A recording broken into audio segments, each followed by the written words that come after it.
प्रत्येक ठिकाणी आपण जेव्हा बघतो महाशिवरात्री सारखे नवरात्री असू दे, महाशिवरात्री असू दे, अनेक आपले सगळे असतात, गणेशचे आयोजन असतात. आपल्याकडे भारतामध्ये कर्म आणि कर्मकांड किंवा भक्ती ह्याच्यात जराही कमी नाही. त्याच्यामागे जोडलेले ज्ञान आणि ज्ञानाबरोबर ते जोडलेली फलश्रुती ही खूप कमी ठिकाणी मिळताना दिसते. आज गर्दी तर जमते, अगदी तीर्थक्षेत्री जमते, बाकी सगळे जमतं.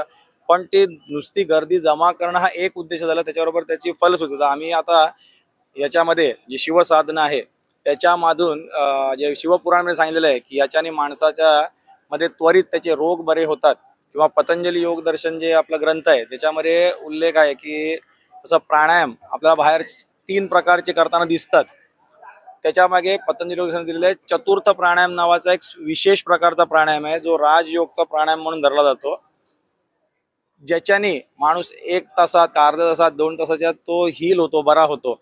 आता ही पद्धती उपचाराची जो पतंजली ऋषींनी तर दिलेली आहे, पण उपचार कुठेही जगभरात केला जात नाही. तो फक्त अंतर्योगमध्ये एकमेव आहे, त्याचा प्रात्यक्षिक. आता हे सांगण्याचं कारण का, तर या देशातले कितीतरी गुरूंना मी भेटलो, तुम्ही सर्वांनी पाहिलं असेल त्यातलं भारत भ्रमणामध्ये. तर अनेक गुरूंचं मत असं आहे की हे शक्य नसतं, हे पुराणामध्ये फक्त होतं. हे अगदी सामान्यांचं नाही, गुरूंचं मत म्हणतोय, किंवा कोणी चमत्कारी बाबा कोणतरी करतात फक्त. मी म्हटलं नाही, हे आपल्या आतमध्ये सेल्फ फिलिंग पॉवर स्वतः निर्माण जागृत करता येतात. हे जर मला करता येतात या अनुभवानी, तर ते बाकी सगळ्यांना पण जरूर करता येतील, ह्याचं प्रात्यक्षिक दाखवण्यासाठी. तर काही काही गुरूंनी त्याला सांगितलं गेलं, तुम्ही आमच्या गुरुकुलात या आणि आम्हाला दाखवा. चॅलेंज काही लोकांनी केलं होतं, मी नावं घेत नाही इकडे. तुम्ही म्हटलं की मग मी तुमच्या गुरुकुलात येऊन करणार नाही, तुम्हाला शिष्य बनून ते पहिले शिकायला लागेल. मग म्हणते आपल्याकडे याच्यामागे एक प्रयोजन आहे.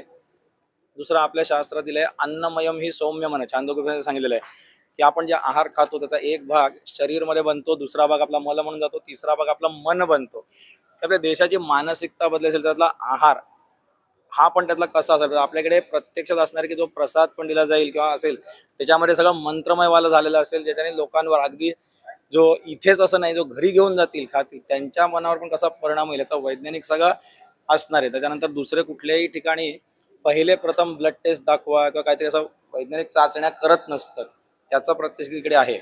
दुसरं 24 तास आयोजन का, बाकीच्या सगळ्या ठिकाणी हे फक्त संध्याकाळचं वगैरे करतात. आपल्या शिवपुराणामध्ये दोन्हीचा उल्लेख आहे, जो 24 तास करतो ह्याचा पण उल्लेख आहे आणि रात्रीचा पण उल्लेख आहे. तर 24 तासाचं प्रयोजन असं आहे की जो सत्ययुगामध्ये 10 वर्ष तपस्या आहे, तीच म्हणजे त्रेतायुगामध्ये सांगितलेली 1 वर्ष, तीच सांगितलेली आपली द्वापार युगामध्ये 1 महिना, आणि तीच कलियुगामध्ये 24 तास जो करू शकेल, दिवस रात्र, यज्ञ असू दे, अभिषेक असू दे, तुमचं साधना असू दे, त्याचा जप वगैरे काही असू दे, असं सतत आयोजन करणारे 24 तासात आज जास्तीकडे होत नाही. तर त्या प्रकारचं पण आयोजन आपण त्यामुळे ठेवलेलं आहे.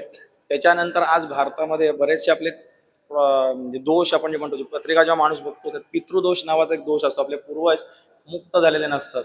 तर त्यामुळे आपले कितीतरी कामं आपले अडकतात. म्हणजे लोकांचे 20-20 वर्षापासून त्यांचे अडकलेले असतात, कोणाचे लग्न होत नाहीत, कोणाचे नोकऱ्या होत नाहीत, कोणाला मुलं होत नाहीत, असे अनेक प्रॉब्लेम असतात. आमच्याकडे रेग्युलर शिबिर आम्ही जे करतो, ज्याच्यामध्ये 15 दिवसाचा हा करा शिबिर असतो, ज्याच्यामध्ये पितृऋण मुक्ती म्हणून शिकवलं जातं. लोकांना त्वरित 20 वर्षात त्यांचे अडकलेले कामं त्यांची होतात. मग त्याचं प्रात्यक्षिक म्हणून ते आज रात्री होणार आहे, ज्याच्यामध्ये ती साधना डायरेक्ट, म्हणजे त्यातलं 20 दिवसाचं ज्ञान झालं, पण ज्ञान सत्राच्या नंतरची साधना आहे ती रात्री असणार आहे. हिलिंगची साधना दुपारी आणि रात्री, त्याच्यामध्ये बरेचसे असाध्य रोग पण जातील. हे आमचा त्याच्यामागे उद्देश आहे की हे कसं होतं. म्हणजे आम्ही विज्ञानाला किंवा डॉक्टरांना नकारलं नाही. ॲलोपॅथी, आयुर्वेदिक, होमिओपॅथी हे सर्व डॉक्टर्स आमचे साधक आहेत जे पॅनलवरती असतात, त्यांनी स्वतः सुद्धा ॲप्रूव्ह केलं. किंवा अगदी आज आमंत्रण आपले आरोग्यमंत्री, हेल्थ मिनिस्टर आपले जे आहेत प्रकाश आंबेडकर, त्यांना सुद्धा माननीय त्यांना आपण आमंत्रण दिलं होतं, ते दौऱ्यावर असल्यामुळे येता आलं नाही.